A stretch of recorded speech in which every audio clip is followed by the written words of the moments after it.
Gulf खबरें में आप तमाम लोगों को वेलकम करते हैं। जैसा कि आप तमाम लोगों ने थंबनेल के ऊपर भी पढ़ लिया होगा कि इंतहाई शदीद किस्म की एमरजेंसी जो है वो नाफिज कर दी गई है और 1 जनवरी सन 2024 के हवाले से जो है वो नया कानून आ चुका है।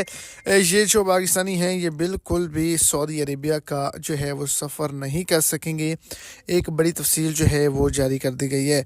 तो वीडियो की तफसीलात को जानने के लिए वीडियो को एंड तक देखें ताकि आपको तमाम डिटेल्स की अच्छे से समझ आ सके। और अगर इस चैनल पर आप फर्स्ट टाइम हैं तो लाजमी से चैनल को सब्सक्राइब करें, साथ में दिखे बेल आइकन को प्रेस करें, ऑल पे सेलेक्ट कर लें ताकि सऊदी अरेबिया के रिलेटेड जो भी छोटी बड़ी अपडेट्स हों वो आप तक बासानी हो चल पहुँच सके। और सपोर्ट के तौर पर वीडियो को लाइक करके अपने दोस्तों तक भी इसको ज़्यादा से ज़्यादा शेयर करें। तो आपको बताता चलूँ कि कोई भी शख्स जो है वो सऊदी अरेबिया के अंदर मौजूद है और जो वो किसी भी गल्फ़ कंट्री से जो है डिपोर्ट होता है और वो दोबारा वर्क वीज़ा हासिल करके सऊदी अरेबिया का सफ़र करना चाहेगा तो वो बिल्कुल भी नहीं कर सकेंगे, क्योंकि उनको वीज़े जारी नहीं किए जाएंगे।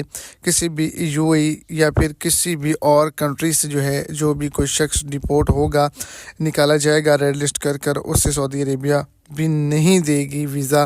दूसरे नंबर पर जो है जिनकी भी आईडी कार्ड पर यानी कि पाकिस्तान से CNIC आईडी कार्ड जो आपका होता है उस पर अगर आपकी उम्र 25 साल से कम है तो वर्क परमिट आपको नहीं मिल सकता।